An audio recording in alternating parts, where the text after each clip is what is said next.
Hello. ನೀವು ಕೇಳೇ ಇರ್ತೀರ ಇವಾಗಿಂದು ಟ್ರೆಂಡಿಂಗು ಡೇಟಾ ಸೈನ್ಸ್ ಅಂತ. ಡೇಟಾ ಸೈನ್ಸು, ಮಷಿನ್ ಲರ್ನಿಂಗು ಈ ಥರ ಎಲ್ಲ ಕೇಳಿರ್ತೀರ ನೀವು. ಏನಿದಪ್ಪ ಅಂದರೆ ಸಿಂಪ್ಲೆಸ್ಟ್, ಈಸಿಯೆಸ್ಟ್ ಲ್ಯಾಂಗ್ವೇಜಲ್ಲಿ ಅರ್ಥ ಮಾಡ್ಕೋಬೇಕು ವಾಟ್ ಈಸ್ ಮಷಿನ್ ಲರ್ನಿಂಗ್ ಅಂತ ಹೇಳಿದ್ರೆ, ಡೇಟಾ ಸೈನ್ಸ್ ಅನ್ನೋದು ಡೇಟಾ ಸೈನ್ಸ್ ಅನ್ನೋದು ಒಂದೊಂದು ದೊಡ್ಡ ಓಷನ್, ಸಮುದ್ರ ಅಂತ ಒಂದು ಕನ್ಸಿಡರ್ ಮಾಡ್ಕೊಳ್ಳಿ. ಈ ಸಮುದ್ರದಲ್ಲಿ ಬಹಳಷ್ಟು ಡಿವೈಡ್ ಮಾಡ್ಕೊಳ್ಳೋಣ, ಈ ಥರ ಬಹಳಷ್ಟು ಡಿವೈಡ್ ಮಾಡ್ಕೊಳ್ಳೋಣ. ಅದರಲ್ಲಿ ಒಂದು ಪಾರ್ಟ್ ಬಂದ್ಬಿಟ್ಟು ಮಷಿನ್ ಲರ್ನಿಂಗ್. ಬೇರೆಲ್ಲ ಯಾವ ಪಾರ್ಟ್ ಇರ್ತಾವಪ್ಪ, ಇದರಲ್ಲಿ ಡೀಪ್ ಲರ್ನಿಂಗ್ ಅಂತ ಇರುತ್ತೆ, CNN ಅಂತ ಇರುತ್ತೆ, ಕನ್ವಲ್ಯೂಷನಲ್ ನ್ಯೂರಲ್ ನೆಟ್ವರ್ಕ್ ಅಂತ, ಈ ಥರ ಬಹಳಷ್ಟು ವಿಧ ಥರದ ಟೆಕ್ನಾಲಜಿ ಡೇಟಾ ಸೈನ್ಸಲ್ಲಿದ್ದಾವೆ. ನಾವಿವತ್ತು popular one, what is machine learning, ಏನಿದು ಮಷಿನ್ ಲರ್ನಿಂಗ್ ಅಂತ ಕಲ್ತ್ಕೊಳ್ಳೋಣ. ಹೆಸರಲ್ಲೇ ಇದೆ ಮಷಿನ್ ಲರ್ನಿಂಗ್ ಅಂದರೆ ಒಂದು ಮಷಿನ್ನು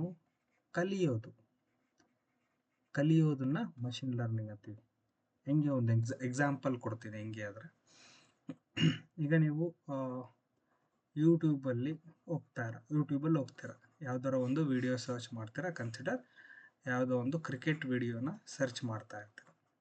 ಅಂದರೆ ಅವತ್ತಿನ ಮ್ಯಾಚ್ ನಡೀತಿರುತ್ತೆ ಅಥವಾ ಹೈಲೈಟ್ಸ್ ನೋಡೋದಕ್ಕೆ ಏನಕ್ಕಾದ್ರೂ ಸರ್ಚ್ ಮಾಡಿರ್ತೀರ. ಸೊ ನೀವೊಂದು ಮೇ ಬಿ 1 hour ಅಥವಾ 1.5 hourನ ಸ್ಪೆಂಡ್ ಮಾಡ್ತೀರ. ಓಕೆ, ಆಯಿತು. ನೆಕ್ಸ್ಟ್ ಡೇ, ಇದು 20th of May ಅಂತ ಅಂದ್ಕೊಳ್ಳಿ.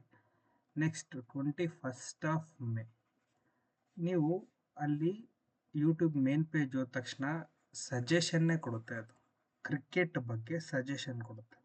ನೀವು ಒಂದು ದಿನ ಅಷ್ಟೇ ಚೆಕ್ ಮಾಡಿದ್ರಿ, 20 May ದಿನ ಕ್ರಿಕೆಟ್ ಬಗ್ಗೆ ಚೆಕ್ ಮಾಡಿದ್ರಿ, ಬಿಕಾಸ್ ಮ್ಯಾಚ್ ಇತ್ತು, ಅವತ್ತು ಹೈಲೈಟ್ಸ್ ನೋಡಬೇಕಾಗಿತ್ತು.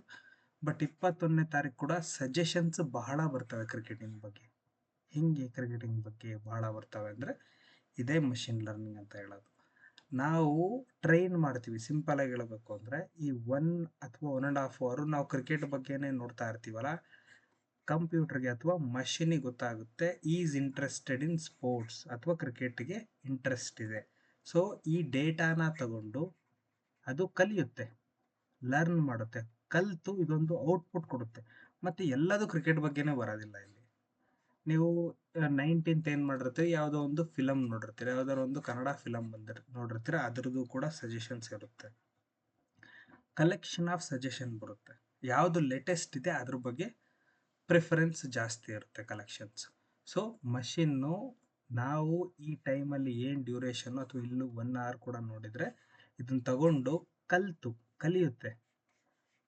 ಅದಕ್ಕೆ ನಾವೇನು ಕಲಿಸ್ಬೇಕಾಗಿಲ್ಲ, ಕಲಿಯುತ್ತದೆ. ಸ್ಟಾರ್ಟಿಂಗ್ ಏನಿವೆ ಕೋಡಿಂಗ್ ಮಾಡಿರಬೇಕು ಕಲಿಬೇಕು ಅಂದರೆ, ಆ ಕಲಿತು ಔಟ್ಪುಟ್ಟು ಕೊಡುತ್ತೆ. 21st ಡೇಟಲ್ಲಿ ಔಟ್ಪುಟ್ ಕೊಡುತ್ತೆ. ಕ್ರಿಕೆಟ್ ಬಗ್ಗೆನೂ ಕೊಡುತ್ತೆ, ಫಿಲಮ್ ಬಗ್ಗೆನೂ ಕೊಡುತ್ತೆ. ಅಥವಾ ನೀವು 18th ಇನ್ನೊಂದು ಏನಾದರೂ ನೋಡಿದ್ರು, 17th ಏನಾದರೂ ನೋಡಿದ್ರು ಕೂಡ ಇದು ಕಡಿಮೆ ಆಗ್ತಾ ಹೋಗ್ತಾ ಇರುತ್ತೆ.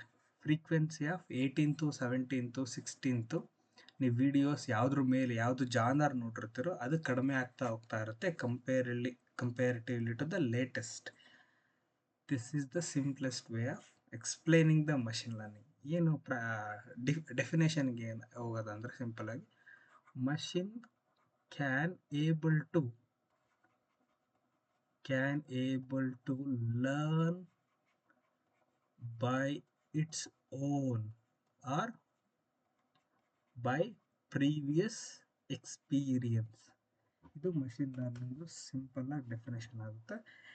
ಇದು ಬರೀ ನಾವು ಯೂಟ್ಯೂಬಲ್ಲೇ ನೋಡ್ಬೋದಾ? ಇಲ್ಲ. ನೀವು ಫ್ಲಿಪ್ಕಾರ್ಟ್ ಆಗಿರ್ಬೋದು, ಅಮೆಝಾನ್ ಆಗಿರ್ಬೋದು, ಯಾವುದಾದ್ರೂ ವೆಬ್ಸೈಟಿಗೆ ಹೋಗಿದ್ರೆ ನೀವು ಯಾವುದೋ ಒಂದು ಶರ್ಟನ್ನು ಬೈ ಮಾಡಬೇಕು ಅಂತ ಹೋಗಿರ್ತಾರೆ, ಈ ಬ್ರ್ಯಾಂಡ್ ಶರ್ಟನ್ನು ನೋಡ್ತಾ ಇರ್ತೀರ ಅಥವಾ ಈ ಕಲರ್ ಶರ್ಟನ್ನು ನೋಡ್ತಾ ಇರ್ತೀರ. ಅವಾಗೇನಾಗುತ್ತೆ, ಆ ಟೈಮಲ್ಲಿ ನೀವು ಬೈ ಮಾಡೋದಿಲ್ಲ.